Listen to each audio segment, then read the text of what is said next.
I think that we can reach an agreement.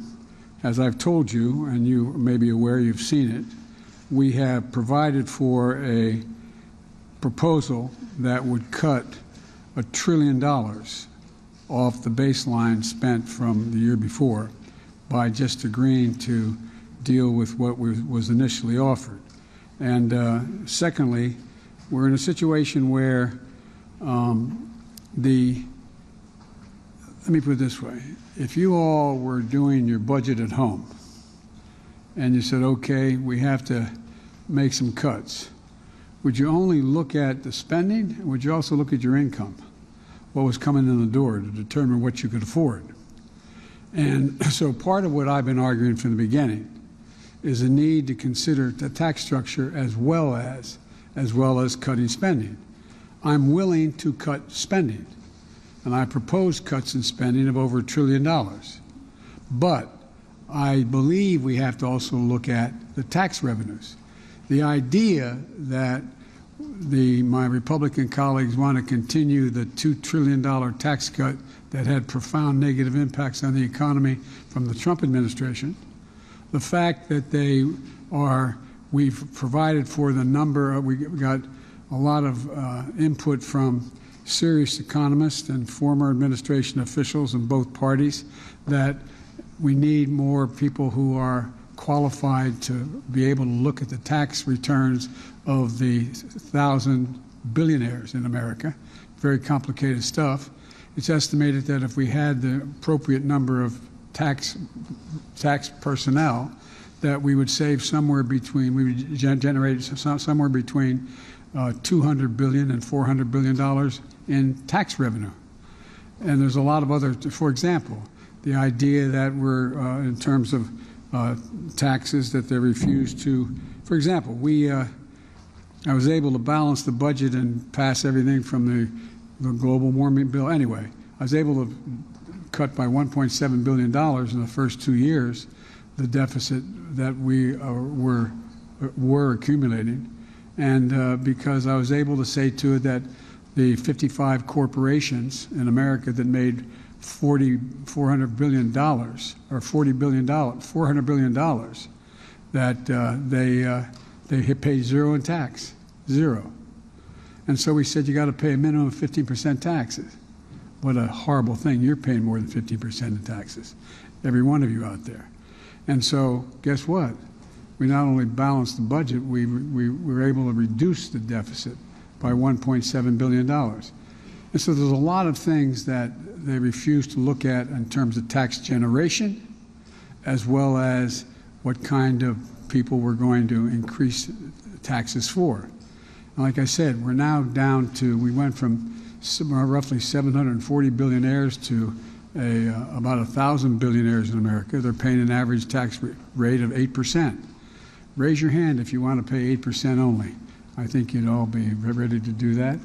So my point is that there's a lot of things that they refuse to entertain, and they just said revenue is off the table. Well, revenue's not off the table. And so that's what we continue to have a significant disagreement on the revenue side. The fact that we were able to cut government spending by $1.7 trillion, that didn't cause a recession, that caused growth. Look, we have the lowest unemployment rate in over 50 years. We've created 7 million new jobs, including 800,000 manufacturing jobs. We have moved in a direction where we're rebuilding and reconstructing America through the Infrastructure Act. I just finished a phone call with the president. He's still flying back on Air Force One. First, we talked a lot about his trip over there and some of the positive things that take place. Then we spent a lot of time talking about the debt ceiling, where we currently are. And I believe it was a productive phone call.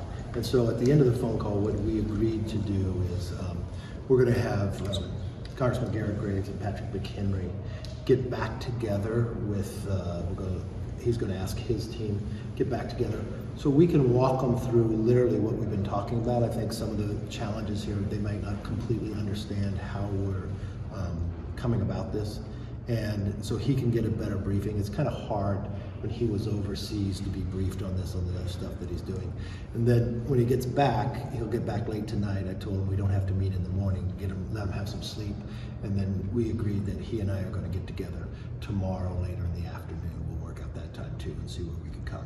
We're 11 days out. We've got to be able to solve this problem. And the key part is from the very beginning in February 1st, we have to spend less than we spent last year.